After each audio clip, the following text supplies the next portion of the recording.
ವತಿಯಿಂದ ಕಾರ್ಯ ಚುನಾವಣೆಯ ಅಕ್ರಮ ವಿರುದ್ಧವಾಗಿ ಇವತ್ತು ನಮ್ಮ NDA ಮತ್ತು NDA ಮಿತ್ರಕೂಟ ಬಿಜೆಪಿ ಒಳಗೊಂಡಂತೆ ನಾವು ಒಗ್ಗೂಡಿ ಒಂದು ಪ್ರೆಸ್ ಮೀಟ್ ಮಾಡಲಿಕ್ಕೆ ಇದು ಮಾಡ್ಕೊಂಡಿದ್ದು. ಇವತ್ತು ಬಿಜೆಪಿ ಒಂದು ಕಾರ್ಯಕ್ರಮ ಇರೋದ್ರಿಂದ ಅವರು ತಡವಾಗಿ ಬರ್ತೀನಿ ಅಂತ ಪ್ರೆಸ್ ಮೀಟ್ ಕೇಳಿದ್ರು. ಈ ಒಂದು ಪ್ರೆಸ್ ಮೀಟ್ಗೆ ನಾನೆಲ್ಲ ತಾಲೂಕಿನ ಮಾಧ್ಯಮ ಮತ್ತು ನಮ್ಮ ಜಿಲ್ಲಾ ಮಾಧ್ಯಮ ಮಿತ್ರರಿಗೆ ಸ್ವಾಗತವನ್ನು ಕೋರ್ತೀನಿ. ಇವತ್ತು ಮಾಧ್ಯಮಗಾಲ ಎಲ್ಲ ಮಾಧ್ಯಮದವರಿಗೂ ಇದು ಜಗಜ್ಜಾಗಿರುವಂಥದ್ದು, ತಾವು ರಾಜ್ಯದ ಜನತೆಗೆ ಗೊತ್ತಾಗಿರುವಂಥದ್ದು ಕಾಂಗ್ರೆಸ್ನ ದುರಾಡಳಿತ ಯಾವ ಮಟ್ಟದಲ್ಲಿದೆ, ರಾಜ್ಯದಲ್ಲಿ ಅಧಿಕಾರಿಗಳನ್ನ ಯಾವ ರೀತಿ ದುರ್ಬಳಕೆ ಮಾಡಿಕೊಂಡು ಇವರ ರಾಜಕೀಯ ಏಳಿಗೆಗೋಸ್ಕರ, ಇವರ ರಾಜಕೀಯ ತೆವಳಿಗೋಸ್ಕರ ಇಡೀ ರಾಜ್ಯ ಸರ್ಕಾರ ಚುನಾವಣಾ ವ್ಯವಸ್ಥೆಯನ್ನ ಅಲ್ಲೋಲ ಕಲ್ಲೋಲ ಮಾಡಲಿಕ್ಕೆ ಹೊರಟಿರುವಂಥದ್ದು ನಾವು ನೀವೆಲ್ಲ ನೋಡಿರುವಂಥದ್ದು ನಿನ್ನೆ ನಿದರ್ಶನ ಅಂತ ಹೇಳಲಿಕ್ಕೆ ಇಷ್ಟಪಡ್ತೀನಿ. ಬಹಳ ಮುಖ್ಯವಾಗಿ ನಾನು ಮಾಧ್ಯಮದವ್ರಿಗೆ ಒಂದು ವಿಚಾರವನ್ನು ಗಮನ ತರಲಿಕ್ಕೆ ಇಷ್ಟಪಡ್ತೀನಿ. ನಿನ್ನೆ ಚುನಾವಣಾ ಅಧಿಕಾರಿ ಅಂತ ಯಾರೊಬ್ಬನ ಅಪಾಯಿಂಟ್ ಮಾಡ್ಕೊಂಡಿದ್ರು, ಸುನೀಲ್ ಕುಮಾರ್ ಅಂತ. ಈ ಚುನಾವಣಾ ಅಧಿಕಾರಿ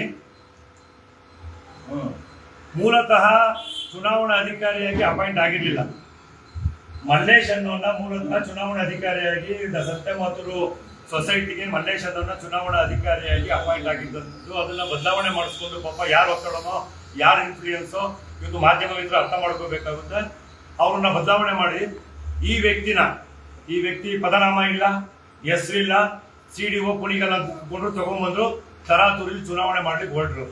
ಚುನಾವಣೆ ಮಾಡಿದಂತ ಸಂದರ್ಭದಲ್ಲಿ ಎಷ್ಟು ಈ ವ್ಯಕ್ತಿ ಸುನೀಲ್ ಕುಮಾರ್ ಅನ್ನೋನು ಚುನಾವಣಾ ಅಧಿಕಾರಿ ಹೇಗೆ ಬಂದು ಕೆಲಸ ಮಾಡಿದ, ನಿನ್ನೆ ಯಾವ ಮಟ್ಟಕ್ಕೆ ಚುನಾವಣಾ ಅಕ್ರಮಗಳನ್ನ ಮಾಡಿದ್ದೇನೆ ಅಂತಂದ್ರೆ, ಹಿಂದೆಲ್ಲ ಚುನಾವಣೆಗಳು ಪಕ್ಷ ಪರವಾಗಿ ಒಂದು ಪಕ್ಷದ ಪರವಾಗೋ, ಕಾಂಗ್ರೆಸ್ ವಿರುದ್ಧವಾಗೋ, JDS ವಿರುದ್ಧವಾಗೋ, ಬಿಜೆಪಿ ವಿರುದ್ಧವಾಗೋ, ಪರ ವಿರೋಧ ಕಾರ್ಯಕರ್ತರುಗಳಲ್ಲಿ ಮುಖಂಡರಲ್ಲಿ ಗೊಂದಲ ಚುನಾವಣೆ ಸಂದರ್ಭದಲ್ಲಿ ನಡೀತಾ ಇತ್ತು. ಅದೊಂಥರ ಚುನಾವಣೆ ಸ್ವಲ್ಪ ಸಣ್ಣ ಪುಟ್ಟ ಘರ್ಷಣೆಗಳು ಆ ಚುನಾವಣೆ ನಡೀತಿ ಸಹಜ ನೋಡಿದ್ದು. ಆದ್ರೆ ಕುಣಿಗಲ್ ತಾಲೂಕಿನ ರಾಜಕೀಯ ಇತಿಹಾಸದಲ್ಲಿ ಒಬ್ಬ ಚುನಾವಣಾ ಅಧಿಕಾರಿ ರಾಜಕೀಯ ಪಕ್ಷದ ಗುಲಾಮ್ನಾಗಿ ಕೀಳು ಮಟ್ಟಕ್ಕೆ ರಾಜಕೀಯ ವ್ಯವಸ್ಥೆನ ಚುನಾವಣಾ ವ್ಯವಸ್ಥೆ ತಗೊಂಡೋಗ್ತಿದ್ದಕ್ಕೆ ಇದೊಂದು ನಿದರ್ಶನ ಅಂತ ಹೇಳಿಕ್ಕೆ ಇಷ್ಟಪಡ್ತೀನಿ. ಬಹಳ ಮುಖ್ಯವಾಗಿ ಚುನಾವಣಾ ಅಧಿಕಾರಿ, ನಾನು ಇದರಲ್ಲಿ ಯಾರ ಷಡ್ಯಂತ್ರ ಇದೆ, ಯಾರ್ಯಾರ ಪಾತ್ರ ಏನಿದೆ, ಸರ್ಕಾರದ ಪಾತ್ರ ಏನಿದೆ, ಶಾಸಕರು ಪಾತ್ರ ಏನಿದೆ, ಇವೆಲ್ಲ ಕೂಲಂಕುಷವಾಗಿ ಹೇಳ್ತೀನಿ. ಚುನಾವಣೆ ಇದು ಕಾಂಗ್ರೆಸ್ನವ್ರದ್ದು ನಿನ್ನೆ ನಡೆದಿದ್ದು ಚುನಾವಣೆ 11 ಸಾಲಗಾರ ಕ್ಷೇತ್ರ, 2 ಜನರಲ್ ಸೀಟ್ಗೆ ಚುನಾವಣೆ ನಡೆದಿದ್ದು. ಸಾಲಗಾರ ಕ್ಷೇತ್ರದಿಂದ 22 ಜನ ನಿಂತಿದ್ರು. 11 ಜನ ಕಾಂಗ್ರೆಸ್ ಬೆಂಬಲಿತ, ಇನ್ನು 11 ಜನ NDA ಬೆಂಬಲಿತ, ಒಟ್ಟು 22 ಜನ ಸಾಲಗಾರ ಕ್ಷೇತ್ರದಿಂದ ಚುನಾವಣೆ ಕಂಟೆಸ್ಟ್ ಮಾಡಿದಂಥವ್ರು.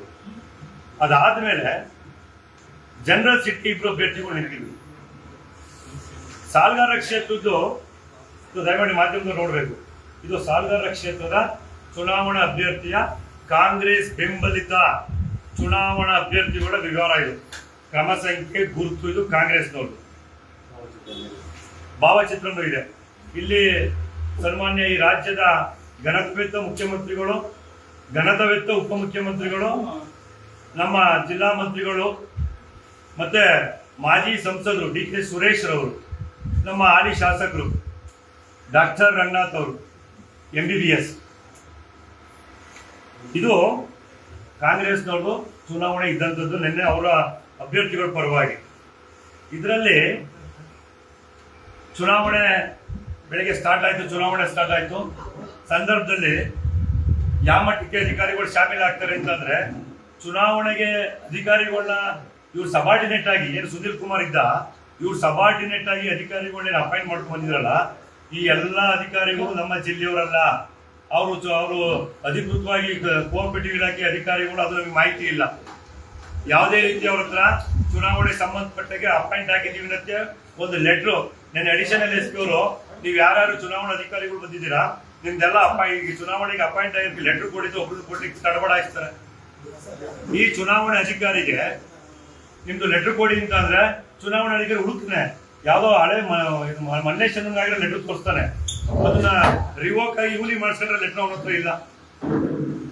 ಯಾವ ಮಟ್ಟಕ್ಕೆ ತಾಲೂಕಲ್ಲಿ ಚುನಾವಣೆ ವ್ಯವಸ್ಥೆ ಎಲ್ಲ ತಗೊಂಡೋಗ್ತಿದ್ರೆ ಇವಾಗ ಅರ್ಥ ಮಾಡ್ಕೋಬೇಕು ಮಾಧ್ಯಮದವರು. ಇದು ಒಂದು ಪಾರ್ಟು. ಎರಡನೇದು, ಅಲ್ಲಿ ನಮ್ಮ NDA ಮೈತ್ರಿಯ ಅಭ್ಯರ್ಥಿಯ ಪರವಾಗಿ ಸಿಂಡಿಕೇಟ್ ನಮ್ಮ ಏಜೆಂಟ್ ಬಾಲು ನಾಯ್ಕ ಅಂತ ಒಬ್ಬ ಇರ್ತಾನೆ, ದಾಸೇಗೌಡ ಅಂತ ಒಬ್ಬ ಅಭ್ಯರ್ಥಿ ಇರ್ತಾನೆ, ಮತ್ತೊಬ್ಬ ನಾಗರಾಜ್ ಅಂತ ಒಬ್ಬ ಏಜೆಂಟ್ ಇರ್ತಾರೆ. ಇವರು 3 ಜನ ಏಜೆಂಟು. 3 ರೂಮ್ ಇರ್ತಾರೆ. 3 ರೂಮಲ್ಲಿ ರೂಮ್ ನಂಬರ್ 1ರಲ್ಲಿ ಈ ಚುನಾವಣಾಧಿಕಾರಿ ಏನ್ ಮಾಡ್ತಾ ಇರ್ತಾನೆ, ಏಜೆಂಟ್ಗಳನ್ನ ಮಾತಾಡ್ಸೋ ರೀತಿಯಲ್ಲಿ ಆಚೆ ಕರ್ಕೊಂಡು ಹೋಗ್ತಾನೆ. ಏಜೆಂಟ್ಗಳನ್ನ ಅಲ್ಲಿ ಆಚೆ ಹೋದಂತ ಸಂದರ್ಭದಲ್ಲಿ ಅವ್ರನ್ನ ಅಲ್ಲೇ ಮಾತಾಡ್ಸ್ಬಿಟ್ಟು ಆಚೆ ನಿಲ್ಸ್ಬಿಟ್ಟು ಒಳಗಡೆ ಬರೋದು, ಜೋಬಿಂದ ತಗೊಂಬಂದು ಬ್ಯಾಲೆಟ್ ಪೇಪರ್ಗಳನ್ನ ಬೂತ್ ಒಳಗೆ ಹಾಕ್ತಾ ಇದ್ದ. ಎಲ್ಲಾ ಬೂತಲ್ಲೂ ಹಂಗೆ ಮಾಡಿದ. ನಮಗೆ ತಗ್ಲಾಕೊಂಡಿರೋದು ಬೂತ್ ನಂಬರ್ 1ರಲ್ಲಿ ಇನ್ನು 3 ಬೂತ್ ಇದೆ. 3 ಬೂತಲ್ಲೂ ಇದೆ ಅಕ್ರಮ ಮಾಡಿರುವಂತದ್ದು. ಯಾಕೋ ಪದೇ ಪದೇ ನಿಮ್ಗೆ ಮಾಡ್ತಾನಲ್ಲ ಅಂದ್ಬಿಟ್ಟು ನಮ್ಮ ಏಜೆಂಟು ಅನುಮಾನ ಬಿದ್ದೆ ಅವ್ನು ಆಚೆ ಹೋಗ್ತಿದ್ರೆ ಸಡನ್ ಆಗಿ ಹೊರಗಡೆ ಬಂದಿದ್ದಾನೆ. ಒಳಗಡೆ ಹೋಗ್ತಿದ್ದಾಗ ಇವನು ಚುನಾವಣಾ ಅಧಿಕಾರಿ ಏನ್ ಸುನಿಲ್ ಅಂತ ಅಪಾಯಿಂಟ್ ಮಾಡಿದಲ್ಲ, ಇವನು ಕಿಟಕಿಯಿಂದ ಯಾರತ್ರ ಒಬ್ಬನ ಹತ್ರ ಶಿವಕುಮಾರ್ ಅಂತ, ಅವನು ಕಾಂಗ್ರೆಸ್ ಮುಖಂಡ, ಚಿಕ್ಕಮಗಳೂರು ಚೂರಿ ಸೊಬ್ಬರ ಕಾಂಗ್ರೆಸ್ ಮುಖಂಡದ ಮಗನ ಹತ್ರ ಕೆಲವು ಬಂಡಲ್ ಇಸ್ಕೊಂಡು ತಗೊಂಡ್ರೊಳಗೆ ಹಾಕಕ್ ಹೋಗ್ತಾ ಇರ್ತಾರೆ. ಅಷ್ಟೊತ್ತಿಗೆ ಹೋಗಿ ಇಟ್ಕೊಳ್ತಾನೆ. ನಮ್ಮ ಏಜೆಂಟ್ ಚುನಾವಣಾ ಅಧಿಕಾರಿನ ಇಟ್ಕೊಂಡು, ಏನ್ ಸರ್ ನೀವು ಈ ತರ ನೀವೇ ಆಗ್ತಾ ಇದ್ದೀರಾ ಸರ್, ಯಾರು ಹಾಕಿರೋದು ಓಟ್ ಇದು ಅಂತ ಕೇಳಿದಾಗ ಚುನಾವಣಾ ಅಧಿಕಾರಿ ತಡಬಡ ಹಾಯಿಸ್ತಾರೆ. ಅದನ್ನ ಕಿತ್ಕೊಂಡು ಪೊಲೀಸರಿಗೆ ಹ್ಯಾಂಡ್ ಓವರ್ ಮಾಡ್ತೀವಿ. ಹ್ಯಾಂಡ್ ಓವರ್ ಮಾಡಿದಂತ ಸಂದರ್ಭದಲ್ಲಿ ಸುಮಾರು ಸತ್ಯ ಆಚೆ ಒಬ್ಬ ಕಿಟಕಿಯಿಂದ ಕೊಡ್ತಿದ್ನಲ್ಲ, ಅವನ ಹತ್ರ ಇನ್ನಿಬ್ರು ಏಜೆಂಟ್ ಹೋಗಿ ಕಿತ್ಕೊಳಕ್ ಹೋಗ್ತಾರೆ. ಅವ್ನು ಕಾಪಾಡೋರು ಆಚೆ ಹೋಗ್ತಾನೆ. ಅವನ ಹತ್ರ ಒಂದು 10-15 ಸಿಕ್ತು, ಇವನ ಹತ್ರ ಒಂದು 10 ಸಿಕ್ತು. ನೋಡಿ, ಇದು ನನ್ನ ಜೆರಾಕ್ಸ್. ಯಾಕಂದ್ರೆ ಒರಿಜಿನಲ್ ನಾವು ಇಟ್ಕೋಬಾರ್ದು ಅಂತ ನಾನು ಪೊಲೀಸ್ ಇಲಾಖೆಗೆ, ನಮ್ಮ ಹತ್ರ 25 ಈ ತರ ಅಕ್ರಮ ನಕಲಿ ಮತದಾನದ್ದು 25 ನಮಗೆ ಸಿಕ್ಕಿರುವಂತದ್ದು. 25 ನಾವು ಪೊಲೀಸ್ ಇಲಾಖೆಗೆ ನಿನ್ನೆ SP ಅವರ ಅಡಿಷನಲ್ SP ಅವರ ಸಮ್ಮುಖದಲ್ಲಿ, ಚುನಾವಣಾಧಿಕಾರಿಗಳ ಸಮ್ಮುಖದಲ್ಲಿ ನಾವು ಹ್ಯಾಂಡ್ ಓವರ್ ಮಾಡಿದೀವಿ. ಅದು ಸೀಸ್ ಮಾಡಿದ್ದಾರೆ. ಇದರಲ್ಲಿ ನೋಡಿ, ಈ ಯಾವ ಅಭ್ಯರ್ಥಿಗಳಿಗೆ ಅವರು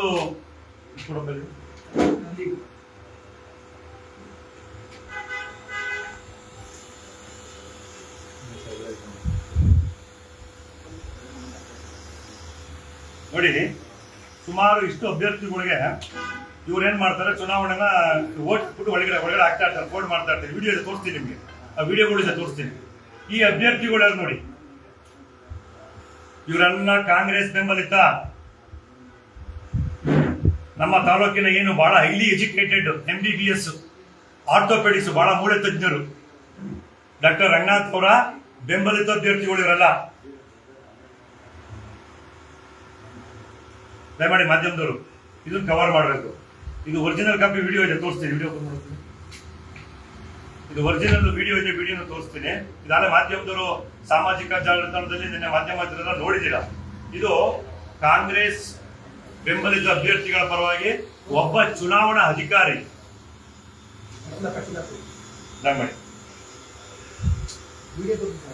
ವಿಡಿಯೋ ತೋರಿಸ್ತೀನಿ.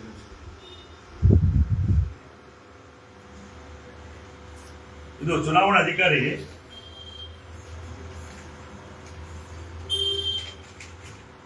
ಕಾಂಗ್ರೆಸ್ ಬೆಂಬಲಿತದ್ದು.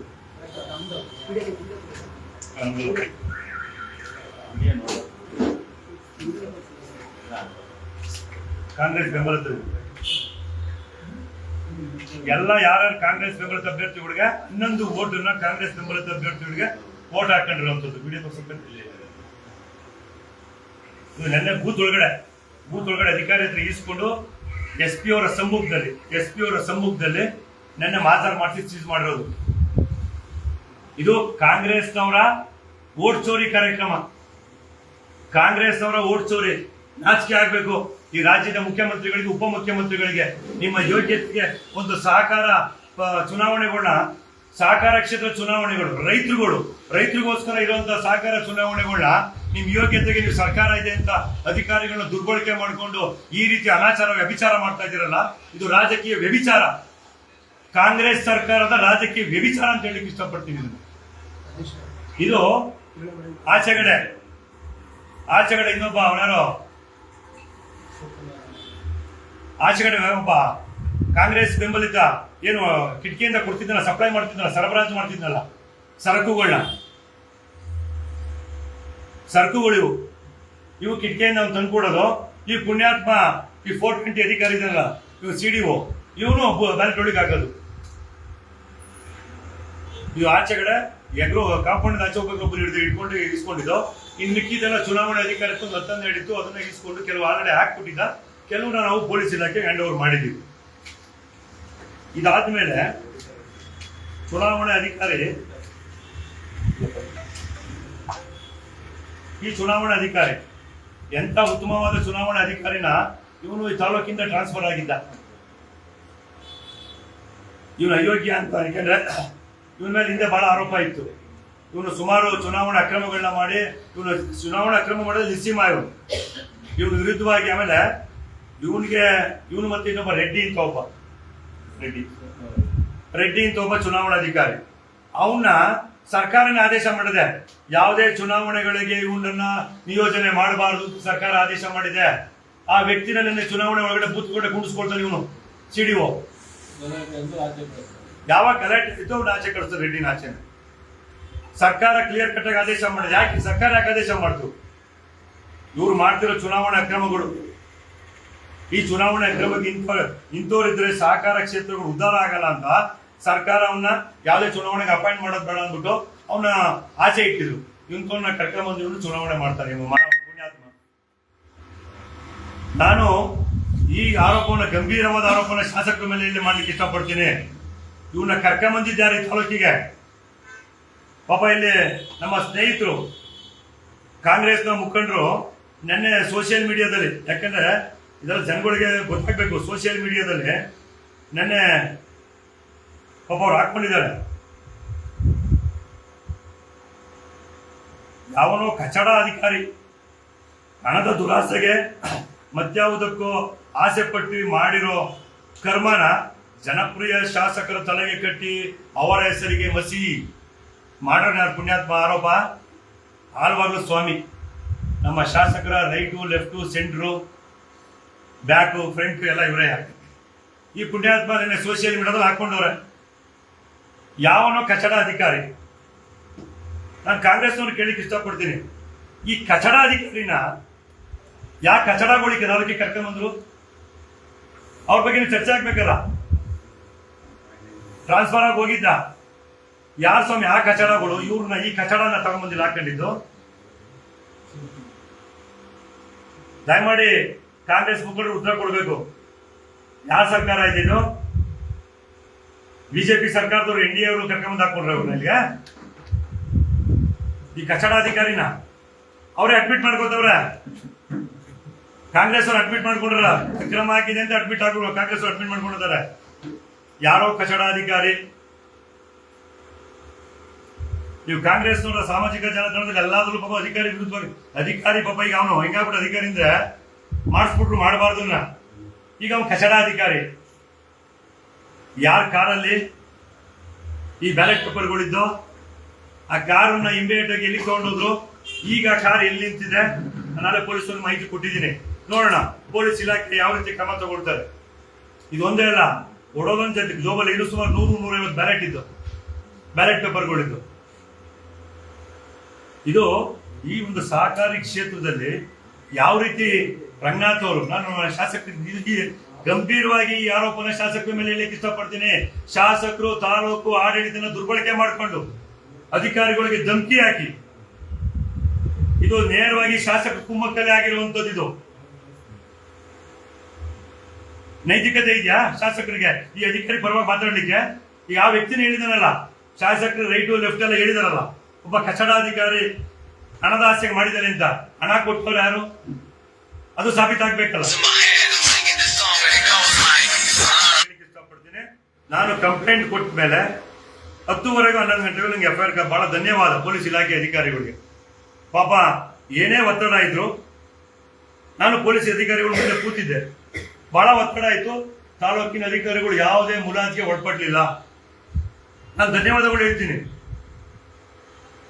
ತಾಲೂಕು ಅಧಿಕಾರಿಗಳು ಇನ್ಕ್ಲೂಡಿಂಗ್ ನಮ್ಮ ಅಡಿಷನಲ್ SP ಅವರು, ನಮ್ಮ DYSP ಅವರು, ನಮ್ಮ ಸರ್ಕಲ್ ಇನ್ಸ್ಪೆಕ್ಟರ್ ನವೀನ್ ಗೌಡ್ರು, ಅವು ಬಹಳ ಕೋಆಪರೇಟ್ ಮಾಡಿದ್ರು.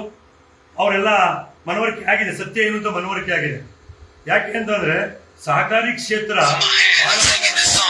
ಕಾಂಗ್ರೆಸ್ನಲ್ಲಿ ಬಹಳಷ್ಟು ಜನ ಮುಖಂಡರುಗಳು ಇವತ್ತೇನು ಶಾಸಕರಾಗಿ ಮಂತ್ರಿಯಾಗಿ ರಾಜ್ಯದ ಮುಖ್ಯಮಂತ್ರಿಗಳೆಲ್ಲ ಕೆಲಸ ಮಾಡಿದ್ದಾರೆ. ಎಲ್ಲ ಸಹಕಾರಿ ಕ್ಷೇತ್ರದಲ್ಲಿ ದೊಡ್ಡ ದೊಡ್ಡ ನಾಯಕರನ್ನ ಇವತ್ತು ಈ ರಾಜ್ಯ ಸಹಕಾರಿ ಬಹಳಷ್ಟು ಜನ ನಾಯಕರುಗಳನ್ನ ಈ ರಾಜ್ಯ ಸಹಕಾರಿ ಕ್ಷೇತ್ರದಲ್ಲಿ ಕೊಟ್ಟಿದೆ. ಒಂದು ನೆನೆ ರೀಸೆಂಟ್ ಆಗಿ ಕಾಂಗ್ರೆಸ್ ಒಂದು ಆರ್ಟಿಕಲ್ ನೋಡಿದೆ, ಹೇಳಿಕೆ ನೋಡಿದೆ. ಕಾಲೇಜುಗಳಲ್ಲಿ ಯೂನಿಯನ್ ಎಲೆಕ್ಷನ್ ಮಾಡಬೇಕು, ನಾವು ಯುವಕರಿಗೆ ನಾಯಕತ್ವ ಕೊಡಬೇಕು ಅಂತ ಡಿ.ಕೆ. ಶಿವಕುಮಾರ್ ಅವರು ಯಾರೋ ಪಾಪ ಹೇಳಿಕೆ ಕೊಟ್ಟಿದ್ರು. ನಾನು ಸನ್ಮಾನ್ಯ ಉಪಮುಖ್ಯಮಂತ್ರಿಗಳು ಹೇಳಿಕ್ಕೆ ಇಷ್ಟಪಡ್ತೀನಿ, ಈ ತರ ನಾಯಕತ್ವಗಳನ್ನ, ಈ ತರ ನಾಯಕತ್ವಗಳು ನೀವು ಕಾಲೇಜ್ ಲೆವೆಲಲ್ಲಿ ಈ ತರ ಚುನಾವಣಾ ವ್ಯಭಿಚಾರಗಳನ್ನ ಮಾಡಿದ್ರೆ ಮುಂದಕ್ಕೆ ಪೀಳಿಗೆ ಯುವ ನಾಯಕರುಗಳು ಎಲ್ಲಿ ಹೋಗ್ತಾರೆ? ರಾಜ್ಯದ ಕಾಂಗ್ರೆಸ್ ಉಪಮುಖ್ಯಮಂತ್ರಿಗಳು ಹೇಳ್ಬೇಕಾಗುತ್ತೆ. ಇದು ನಾವು ಕಂಪ್ಲೇಂಟ್ ಕೊಟ್ಟಿದ್ದೀವಿ. ಈ ವಿಚಾರವಾಗಿ ಆಲ್ರೆಡಿ FIR ಆಗಿದೆ. FIR ಆಗಿರೋದು ಒಂದು ಪಾರ್ಟ್ ಆದ್ರೆ ಈಗ ಪಾಪ FIR ಬೇರೆ ಬೇರೆ ಸೆಕ್ಷನ್ಗಳು ಕವರ್ ಆಗ್ಬೇಕಾಗಿತ್ತು. ಅದೇನೋ ಅಲ್ಲಿ ಇದು ನಾವು ಮಾಡ್ಬೇಕಾ, ಯಾರು ಮಾಡ್ಬೇಕು? ಚುನಾವಣೆ DR ಕಡೆಯಿಂದ ತಗೊಂಡು ಕಂಪ್ಲೇಂಟ್ ಬಹಳ ಗೊಂದಲ ಆಯ್ತು. ಏನೋ ಅಂತಿಮವಾಗಿ ಪಾಪ ಮಾಡಿದ್ದಾರೆ, ಒಂದು FIR ಕೊಟ್ಟರು ನಮಗೆ. ಬಟ್ ನಾವು ಆರೋಪ ಮಾಡಿರೋ ಸೆಕ್ಷನ್ ಯಾವುದು ಅಟ್ರಾಕ್ಟ್ ಆಗ್ತಾ ಇಲ್ಲ, ಯಾವುದೋ ಒಂದು ಹಾಕಿದ್ದಾರೆ. ಪಾಪ ಬೇಲ್ ಮೇಲೆ ಅವ್ರು ಅಲ್ಲೇ ಈಚೆ ಇರಬೇಕು. ಅಲ್ಲೇ ರಾತ್ರಿ 11:30 ಕೊನಿಗಲ್ನ ಗೌರ್ಮೆಂಟ್ ಹಾಸ್ಪಿಟ್ಲಿಗೆ ಹೋಗಿ ಪಾಪ ಕೆಲವು ಮುಖಂಡರುಗಳ ಮೇಲೆ ರಾಜಕೀಯ ಷಡ್ಯಂತ್ರ ಮಾಡಿ ದೂರು ಕೊಡ್ಲಿಕ್ಕೆ ರೆಡಿ ಆಗಿದೆ. ಕೊಡ್ಲಿ. ನಾನು ಒಂದು ಹೇಳ್ತೀನಿ ರಂಗನಾಥ್ ಅವ್ರಿಗೆ, ಇಂಥ ರಾಜಕೀಯ ಗೊಡ್ಡು ಬೆದರಿಕೆಗಳಿಗೆ JDS ಪಕ್ಷ ಆಗ್ಲಿ BJP ಪಕ್ಷ ಆಗ್ಲಿ ಈ ತಾಲೂಕಿನಲ್ಲಿ ನಾವ್ಯಾರು ಎದುರ್ಕೊಳ್ಳೋ ಪರಿಸ್ಥಿತಿ ಇಲ್ಲ. ನೀವು ಅನ್ಕೊಂಡಿರ್ಬೋದು ಎದುರಿಸಿ ಇವ್ರನ್ನೆಲ್ಲ ಕಟ್ಟಿರ್ಬೋದು ಅಂತ. ರಂಗನಾಥ್ ಅವ್ರಿಗೆ ನೇರವಾಗಿ ಎಚ್ಚರಿಕೆ ಕೊಡ್ತೀನಿ, ನಾವು ಯಾರನ್ನ ಮೂರನೇ ಮುಂದೆ ಕೊಟ್ಟು ರಾಜಕಾರಣ ಮಾಡೋದು ಈ ತಾಲೂಕಿನಲ್ಲಿ. ನಾವು ಮುಂದೆ ನಿಂತ್ಕೊಂಡು ನಾವು ಎದೆ ಕೊಡ್ತೀವಿ. ಒಂದಲ್ಲ 100 ಕೇಸ್ ಮಾಡಿದ ಮೇಲೆ ಭಯ ಇಲ್ಲ. ಇಂಥ 100 ಕೇಸ್ಗಳನ್ನ ನೋಡಿದೀನಿ ಆಲ್ರೆಡಿ ರಾಜಕೀಯವಾಗಿ. ನೀವು ಒಂದು ಕೇಸ್ ಆಗಿದ್ಕೆ ನೀವೇನೆಲ್ಲ ಸರ್ಕಸ್ ಆಡೋದು ನನಗೆ ಗೊತ್ತಿದೆ. FIR ಮಾಡಿಸೋದು, ಕಂಪ್ಲೇಂಟ್ ಮಾಡೋದು, ಸುಳ್ಳು ಕೇಸ್ ಹಾಕ್ಸೋದು, ಪಾಪ ಯಾವ ಟೈಮಿಂಗ್ಸ್ಗೆ ಕೇಸ್ ಕೊಟ್ಟಿದ್ದೀರಾ, ಮೆಡಿಕಲ್ ರಿಪೋರ್ಟ್ ಅಲ್ಲಿ ಏನ್ ತಿದ್ದಿದ್ದೀರಾ ಎಲ್ಲ ಇದೆ. ಕಂಪ್ಲೇಂಟ್ ಇನ್ಸಿಡೆಂಟ್ ಎಷ್ಟು ಗಂಟೆಗೆ ಆಗಿತ್ತು? 2 ಗಂಟೆಗೆ ಇನ್ಸಿಡೆಂಟ್ ಕೊಡ್ತೀರಾ? ನಾವು 2:30 ಕೊಟ್ಟಿದ್ದೀವಿ. ಕೃಷ್ಣಕುಮಾರ್ನ, ಜಗದೀಶ್ ಅವ್ರನ್ನ, ಬೇರೆ ಬೇರೆ ಮುಖಂಡರುಗಳನ್ನ ತಾಲೂಕಿನಲ್ಲಿ ಜೈಲಿಗೆ ಹಾಕ್ಸ್ಬೇಕು ಅಂತ ಇದ್ದೀರಾ? ಅರೆಸ್ಟ್ ಮಾಡಿ, FIR ಮಾಡಿ ಅರೆಸ್ಟ್ ಮಾಡಿ. We are ready. ರಾಜಕೀಯವಾಗಿ ಇಂಥ ಷಡ್ಯಂತ್ರಗಳು ಇರಲ್ಲ. ಜೈಲಿಗೆ ಹೋಗಕ್ಕೂ ರೆಡಿ ಇದ್ದೀವಿ. ಮುಂದೆ ನಿಮ್ಗೂ ಅದೇ ತೋರಿಸ್ತೀವಿ ದಾರಿನ. ಹುಷಾರ್. ಪೊಲೀಸ್ ಇಲಾಖೆಗೆ ಹೇಳ್ತೀನಿ, ಸುಮ್ನೆ ಯಾರೋ ದೂರು ಕೊಟ್ಟ ಅಂದ್ಬಿಟ್ಟು ಸುಮ್ನೆ ಕಂಪ್ಲೇಂಟ್ ಮಾಡಿದ್ರೆ ಕಾನೂನು ರೀತಿಯಲ್ಲಿ ಎಲ್ಲಾರನ್ನೂ ಕಟ್ಕಟ್ಟೆ ಹೇಳ್ತೀನಿ. ಹುಷಾರ್. ಯಾರಿಗೇನು ಮುಲಾಜಿಲ್ಲ ಇಲ್ಲಿ. ನಿಮ್ಮ ರಾಜಕೀಯ ಷಡ್ಯಂತ್ರಕ್ಕೋಸ್ಕರ ಯಾವನೋ ರಾಜಕೀಯ ಒತ್ತಡ ಮಾಡ್ತಾನೆ ಅನ್ಬಿಟ್ಟು ಸುಳ್ಳು ಕಂಪ್ಲೇಂಟ್ ಮಾಡಿ ಸುಮ್ನೆ FIR ಮಾಡಿದ್ರೆ ನಾಳೆ ದಿವಸ ಯಾಕೆಂದ್ರೆ ನಿಮ್ಮ ಸಮ್ಮುಖವಾಗಿರೋ ಇನ್ಸಿಡೆಂಟ್ ಇದು. ಪೊಲೀಸ್ ಇಲಾಖೆ ಇತ್ತಲ್ಲಿ, ಚುನಾವಣಾ ಅಧಿಕಾರಿ ಮುಂದೆ ಪೊಲೀಸ್ ಇಲಾಖೆ ಇತ್ತು. 11 ಗಂಟೆಗೆ ಅರೆಸ್ಟ್ ಮಾಡ್ತೀವಿ ಅಂತ ಕರ್ಕೊಂಡೋಗಿ ದುರ್ಗಕ್ಕೆ 11:30 ರಾತ್ರಿ ತಗೊಂಡೋಗಿ ಮೆಡಿಕಲ್ ಮಾಡಿಸಿ ಕಂಪ್ಲೇಂಟ್ ತಗೊಳ್ತೀರಾ ನೀವು? ಜುಡಿಷಿಯರಿ ಬದುಕಿದೆ, ಸತ್ತೋಗಿಲ್ಲ ಈ ದೇಶದಲ್ಲಿ. ಯಾರ ಅಪ್ಪನ ಮನೆಯದಲ್ಲ ಜುಡಿಷಿಯರಿ. ನ್ಯಾಯ ತಗೊಳಕ್ ಗೊತ್ತಿದೆ, ಮಾಡಿ ನೋಡೋಣ ತಗೋತಿದ್ರೆ. ಇಂಥ ಗೊಡ್ಡು ಬೆದರಿಕೆಗೆ ರಂಗನಾಥ್ ನೇರವಾಗಿ ಎಚ್ಚರಿಕೆ ಕೊಡ್ಲಿಕ್ಕೆ ಇಷ್ಟಪಡ್ತೀನಿ. ರಾಜಕೀಯವಾಗಿ ಅಭಿವೃದ್ಧಿ ವಿಚಾರದಲ್ಲೋ ನ್ಯಾಯಸಮ್ಮತ ಚುನಾವಣೆ ವಿಚಾರದಲ್ಲೋ ನಮ್ಮನ್ನು ಫೇಸ್ ಮಾಡಿದ್ವು, ನಿಮ್ಮನ್ನು ಫೇಸ್ ಮಾಡ್ತೀವಿ. ನೀವು ಬೇರೆ ರೀತಿ ಹೋಗ್ತೀವಿ ಅಂತಂದ್ರೆ ನಮಗೂ ಎಲ್ಲಾ ರೀತಿ ರಾಜಕೀಯ ತಂತ್ರಗಾರಿಕೆ ನಿಮ್ಗೆಲ್ಲ ಹತ್ಪಟ್ಟು ನಮಗೂ ಗೊತ್ತಿದೆ ರಾಜಕಾರಣದಲ್ಲಿ. ಯಾಕೆಂದ್ರೆ ರಂಗನಾಥ್ ಅವರ ಸಂಸ್ಕೃತಿ ಏನು ಅಂತಂದ್ರೆ ಈ ತಾಲೂಕಿಗೆ ಅವರು ಚುನಾವಣೆ ಪಾದಾರ್ಪಣೆ ಮಾಡಿದ್ದೆ ರಾಜಕೀಯ ವ್ಯಭಿಚಾರದಿಂದ ಚುನಾವಣೆಗೆ ಪಾದಾರ್ಪಣೆ ಮಾಡಿದಂತ ವ್ಯಕ್ತಿ. ತವಾ ಕೊಟ್ಕೊಂಡು, ಕುಕ್ಕರ್ ಕೊಟ್ಕೊಂಡು, ಇಲ್ಲ ಸಲ್ಲದ ಆಸೆ ಆಮಿಷಗಳನ್ನ ಕೊಟ್ಕೊಂಡು, ರಾಜಕೀಯ ಆಗಿ ಕೂಪನ್ಗಳು ಕೊಟ್ಕೊಂಡು MLA ಆದ ವ್ಯಕ್ತಿ ನೀವು ನಮಗೆ ರಾಜಕೀಯ ಪಟ್ಟ ಹೇಳ್ಕೊಡಕ್ ಬರ್ತೀರಾ? ಏನ್ ಎದುರಿಸ್ತೀರಾ FIR ಆಗಿ? ಉಗಿಬಂಡಿಲಿ ಎಷ್ಟು ಗಂಟೆವರೆಗೂ ಮೀಟಿಂಗ್ ಆಯ್ತು ರಾತ್ರಿ? ಏನೇನ್ ಮೀಟಿಂಗ್ ಮಾಡಿದ್ದೀರಾ? ವಿಡಿಯೋ ಇದೆ. ಆಗ್ಲಿ FIR ಪ್ರೆಸ್ ರಿಲೀಸ್ ಮಾಡ್ತೀನಿ. ಯಾರ ಮೇಲೆ ಕೇಸ್ ಬುಕ್ ಮಾಡ್ಬೇಕು ಅಂತ ವಿಡಿಯೋ ಮಾಡಿ ಮಾತಾಡಿದ್ರಿ, ಎಲ್ಲ ಮಾಹಿತಿ ಇದೆ. ಉಗಿಬಂಡಿಲಿ ಮಾತುಕತೆಯಾಗಿ ಮೆಡಿಕಲ್ ಮಾಡ್ತಾರೆ 11:20 2 ಗಂಟೆ ಅಲ್ಲೇ ಆಗಿದೆ ಪುಣ್ಯಾತ್ಮ ಮೇಲೆ ಅಂತ. ನಾವ್ 2:30 ಕಂಪ್ಲೇಂಟ್ ಕೊಟ್ಟಿದ್ದೀವಲ್ಲ. ಕಚಡ ಅಭ್ಯರ್ಥಿ, ಕಚಡ ಅಧಿಕಾರಿ, ಈ ಕಚಡ ಅಧಿಕಾರಿ ಪರವಾಗಿ 11:30, 10:30, 11 ಗಂಟೆ ರಾತ್ರಿ ಉಗಿಬಂಡಿಲಿ ಮೀಟಿಂಗ್ ಮಾಡ್ತಿರಲ್ಲ. ಶಾಸಕರು ಮನವರಿಕೆ ಇಲ್ವಂಗಾರ? ಈ ಕಚಡ ಅಧಿಕಾರಿ ಕಂಪ್ಲೇಂಟ್ ಕೊಟ್ರೆ ಶಾಸಕರಿಗೆ ಬರೀತೀನಿ, ನೀವು ಇದು ಪರವಾಗಿಲ್ಲ ಅಂತ ಅಂದ್ರೆ ಶಾಸಕರ ಇಮಿಡಿಯೇಟ್ ಆಗಿ ಅವ್ನು ಅರೆಸ್ಟ್ ಆಗ್ಬೇಕು, ಅವನ ಮೇಲೆ ಬೇರೆ ಸೆಕ್ಷನ್ಗಳು ಅಡಿಷನ್ ಆಗಿ ಇನ್ಕ್ಲೂಡ್ ಆಗ್ಬೇಕು. ಅವನು ಏನ್ ತಪ್ಪು ಮಾಡಿದಾನೆ? ಒಬ್ಬ ಚುನಾವಣಾ ಅಧಿಕಾರಿ ಬ್ಯಾಲೆಟ್ ಪೇಪರ್ನ ತಗೊಂಡೋಗಿ ಬೂತ್ ಆಗ್ತಾನೆ ಅಂತ ಅಂದ್ರೆ ಇದಕ್ಕಿಂತ ಮಹಾ ಅಪರಾಧ ಏನಿದೆ? ಜಗಜ್ಜಾಹೀರಾಗಿದೆ ಇದು. ಮಾಡ್ಲಿ, ನಮ್ಮಲ್ಲಿ ಏನ್ ದೂರು ಕೊಡ್ತೀರಾ, ನಾವ್ ಆರ್ ರೆಡಿ ಟು ಫೇಸ್. ನಾವು ಎಲ್ಲ ಸಾವಿರ ಬಂದಿದ್ದೀವಿ, ನೀವು ಈಗ ಸ್ವಲ್ಪ ಸಾವಿರ ಕಡೆ. ಈ ರೀತಿ ರಾಜಕೀಯವಾಗಿ ಏನಿವತ್ತು FIR ಆಗಿದೆ, ನಾನು ಪೊಲೀಸ್ ಇಲಾಖೆಗೆ ಹೇಳ್ತೀನಿ, ನಾನು ಏನಾದರೂ ನಾವು ಕೊಟ್ಬಿಟ್ಟಿರೋ ಕಂಪ್ಲೇಂಟ್ ದೂರಿನ ಆಧಾರದ ಮೇಲೆ ನೀವು ಸೆಕ್ಷನ್ಗಳನ್ನ ಚೇಂಜ್ ಮಾಡಲಿಲ್ಲ ಅಂತಂದ್ರೆ ನಾನು ನಾಳೆ ದಿವಸ ಕೋರ್ಟ್ಗೆ ಹೋಗ್ಬೇಕಾಗುತ್ತೆ. ಕೋರ್ಟ್ಲಿ ನಿಮ್ಮ ವಿರುದ್ಧ ನಾನು ಹೋರಾಟ ಮಾಡಬೇಕಾಗುತ್ತೆ. ಇದು ಒಂದು. ಎರಡನೇದು, ಚುನಾವಣೆ ಜಾಣಗೆರೆದು. ಇದೇ ಚುನಾವಣಾಧಿಕಾರಿ, ಮಾಧ್ಯಮ ಮಿತ್ರರು ಕೆಲವರು ಹೋಗಿರ್ಲಿಲ್ಲ ಅವತ್ತು, ಇದೇ ಚುನಾವಣಾ ಅಧಿಕಾರಿ ಜಾಣಗೆರೆ ಚುನಾವಣೆಯಲ್ಲಿ ಇದೇ ರೀತಿ ಮಾಡ್ದ. ಯಾವ ಮಟ್ಟಕ್ಕೆ ಚುನಾವಣಾಧಿಕಾರಿ ಮಾಡ್ತಾನೆ ಅಂತಂದ್ರೆ, ಎಲ್ಲಾ ಪಕ್ಷದವ್ರದ್ದು ಕರೆಕ್ಟ್ ಆಗಿದೆ, JDS ಬೆಂಬಲಿತ ಅಭ್ಯರ್ಥಿಗಳದ್ದು ಚಿಹ್ನೆಗಳಿಲ್ಲ, ಅದು ಬದಲು ಚಿಹ್ನೆಗಳು ಅದ್ಲಿ ಬದಲು ಯಾವ್ದ್ರಲ್ಲಿ ಬ್ಯಾಲೆಟ್ ಪೇಪರ್ ಅಲ್ಲಿ ಅದನ್ನ ರೆಡಿ ಮಾಡಿಸ್ಕೊಂಬರಕ್ಕೆ 12:30 ತಗೊಂಡ ಮಧ್ಯಾಹ್ನ. 12:30 ಆದ್ಮೇಲೆ ಕ್ರಮ ಸಂಖ್ಯೆ ಇಲ್ಲ ಅದರಲ್ಲಿ. ಒಬ್ಬ ಚುನಾವಣಾಧಿಕಾರಿ ಈ ರೀತಿ ಅಕ್ರಮ ಮಾಡಿ ರಾಜಕೀಯವಾಗಿ ಕೋಆಪರೇಟಿವ್ ಸೊಸೈಟಿಗಳಲ್ಲಿ ಈ ರೀತಿ ಅಕ್ರಮ ಮಾಡಿ ಜೀರ್ಣಿಸ್ಕೊಳ್ತಾರೆ ಅಂತಂದ್ರೆ, ಅದನ್ನ ಶಾಸಕರು ಬೆಂಬಲಿಸಿ ಮಾತಾಡ್ತಾರೆ ಅಂತ ಅಂದ್ರೆ ಈ ತಾಲೂಕಿನ ದುರಂತ ಇದೆ. ನಾನು ಜಾಣಗೆರೆ ಸೊಸೈಟಿ ಚುನಾವಣೆ ವಿಚಾರವಾಗೂ ನಾನು ಕೋರ್ಟ್ ಮೆಟ್ಲೆ ಇರ್ತೀನಿ, ಇಲ್ಲೂ ಅಕ್ರಮ ಆಗಿದೆ, ಇದು ಪ್ರೂವ್ ಆಗ್ಬೇಕು. ಏನು ಯಾಕೆಂತಂದ್ರೆ ಅವ್ರೇನು ಬ್ಯಾಲೆಟ್ ಪೇಪರ್ ನೆನ್ನೆ ಸಂತೆ ಮಾತ್ರ ಹಾಕಿದಾರ, ಅದು ಎಲ್ಲಿ ಪ್ರಿಂಟ್ ಆಯ್ತು, ಅದು ಜೆರಾಕ್ಸ್ ಕಾಪಿಗಳಲ್ಲ, ಒರಿಜಿನಲ್ ಕಾಪಿ. ಯಾಕೆಂದ್ರೆ ಒಳಗಡೆ ಒಂದು ಬ್ಯಾಲೆಟ್ ಪೇಪರ್ನ ಅವನು ಆಚೆ ಕೊಟ್ಟಿದ್ದು ಕಿತ್ಕೊಂಡಿದ್ದು, ಬಟ್ ಅದನ್ನ ನಮ್ದು ಅಂತ ವಾದ ಮಾಡಿ ಇಸ್ಕೊಂಡ ಅಲ್ಲಿ ಪೊಲೀಸ್ ಅಧಿಕಾರಿಗಳು ಕೊಡ್ಸಿದ್ರು. ಆ ಬ್ಯಾಲೆಟ್ ಪೇಪರ್ ಅಲ್ಲಿ ಏನು ಬ್ಯಾಲೆಟ್ ಬಂದಿರ್ತದಲ್ಲ, ಆ ರ್ಯಾಪರ್ ಅದರಲ್ಲಿ ಕಿತ್ತಿ ಕೊಡ್ತಾ ಇದ್ದ ಅವನು. ಅದು ಸಂಪೂರ್ಣ ತನಿಖೆ ಆಗ್ಬೇಕು. ಬ್ಯಾಲೆಟ್ ಪೇಪರ್ಗಳು ನೈಜತೆ ತನಿಖೆ ಆಗ್ಬೇಕಾಗುತ್ತೆ. ಬ್ಯಾಲೆಟ್ ಪೇಪರ್ಗಳಿಗೆ ಪ್ರತಿಯೊಂದು ಬ್ಯಾಲೆಟ್ ಪೇಪರ್ಗೆ ನಂಬರ್ ಹಾಕಿರ್ತಾರೆ, ಅದು ತನಿಖೆ ಆಗ್ಬೇಕಾಗುತ್ತೆ. ಮತ್ತೆ ಬೂತ್ ನಂಬರ್ 2, 3 ಅದರಲ್ಲೂ ಕೂಡ ಅಕ್ರಮ ಆಗಿದೆ. ಅದು 3 ಬೂತ್ ಇಂದು ಕೌಂಟಿಂಗ್ ಅಲ್ಲಿ ಏನು ಬ್ಯಾಲೆಟ್ ಪೇಪರ್ಗಳು, ಬ್ಯಾಲೆಟ್ ಪೇಪರ್ನ ಎಷ್ಟು ಬ್ಯಾಲೆಟ್ ಪೇಪರ್ ಬಿದ್ದಿದೆ, ಎಷ್ಟು ಬ್ಯಾಲೆಟ್ ಪೇಪರ್ ಮತದಾನಕ್ಕೆ ಕರೆದಿದ್ದಾರೆ, ಸಿಗ್ನೇಚರ್ಗಳು ಆಗ್ತದೆ. ಪ್ರತಿಯೊಬ್ರು ನಮ್ಮ ಮತದಾರದು ಸಿಗ್ನೇಚರ್ ಇರ್ತದೆ, ಪ್ರತಿಯೊಂದು ಸಿಗ್ನೇಚರ್ ಟ್ಯಾಲಿ ಆಗ್ಬೇಕು. ಪೊಲೀಸ್ ಇಲಾಖೆಗೆ ದಯಮಾಡಿ ಕೆಂಬುದು ಮನೆ ಮಾಡ್ಕೊಳ್ತೀನಿ, ಇಂಥ ವ್ಯಭಿಚಾರಕ್ಕೆ ಪೊಲೀಸ್ ಇಲಾಖೆ ಸಾಕ್ಷಿ ಆಗಬಾರ್ದು. ಇದು ಮಾಡಲಿಲ್ಲ ಅಂತಂದ್ರೆ ಬುಧವಾರ NDA ಮೈತ್ರಿ ತಾಲೂಕಲ್ಲಿ ಒಂದು ದೊಡ್ಡ ಮಟ್ಟದ ಪ್ರತಿಭಟನೆ ಆಗ್ತದೆ. ಕೂಡಲೇ ಅಧಿಕಾರಿನ ಅರೆಸ್ಟ್ ಮಾಡಬೇಕು, ಆಮೇಲೆ ಕ್ರಮ ತಗೋಬೇಕು. ಇದನ್ನ ಕಚಡ ಅಭ್ಯರ್ಥಿನ ಏನಾದ್ರು ನಮ್ಮ ಕಾಂಗ್ರೆಸ್ ಕಚಡ ಅಧಿಕಾರಿನ ಕಾಂಗ್ರೆಸ್ ಮುಖಂಡರುಗಳು ಅರೆಸ್ಟ್ ಮಾಡಿಸ್ಲಿಕ್ಕೆ ಏನಾದ್ರು ಇಚ್ಛಾಶಕ್ತಿ ತೋರಿಸ್ತಿಲ್ಲ ಅಂತಂದ್ರೆ ಬುಧವಾರ ನಾವು ಕಾನೂನು ಯಾವ ರೀತಿ ಹೋರಾಟಕ್ಕೆ, ನಾವು ಆಲ್ರೆಡಿ ಕಾನೂನು ರೀತಿ ಹೋರಾಟಕ್ಕೆ ನಾವು ರೆಡಿ ಆಗ್ತಾ ಇದೀವಿ. ಮತ್ತೆ ಅದು ಮರು ಚುನಾವಣೆ ಆಗ್ಬೇಕು ನಾವು. ಯಾಕೆಂದ್ರೆ ಈಗ ಆಲ್ರೆಡಿ ಅಕ್ರಮ ಆಗೋಗಿದೆ, ಬಹಳಷ್ಟು ಮತದಾನ 2ನೇ ಬೂತ್ 3ನೇ ಬೂತ್ ಮತದಾನ ಆಗಿದೆ, ಅನಧಿಕೃತ ಮತದಾನ ಆಗಿದೆ, ಅದು ತನಿಖೆ ಆಗ್ಬೇಕು. ಇದು ಸಂಪೂರ್ಣ ತನಿಖೆ ಆಗ್ಬೇಕು.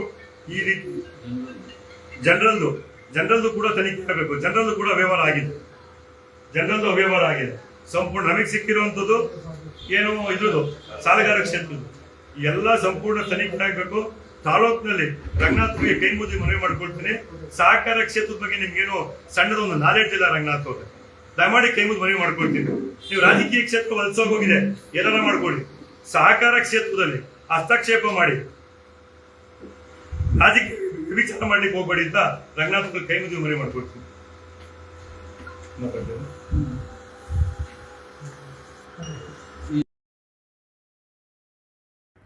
ರಾಜದಾರಿ ಟಿವಿ, ಅಡೆತಡೆ ಇಲ್ಲದ ಪ್ರಜಾದಾರಿ.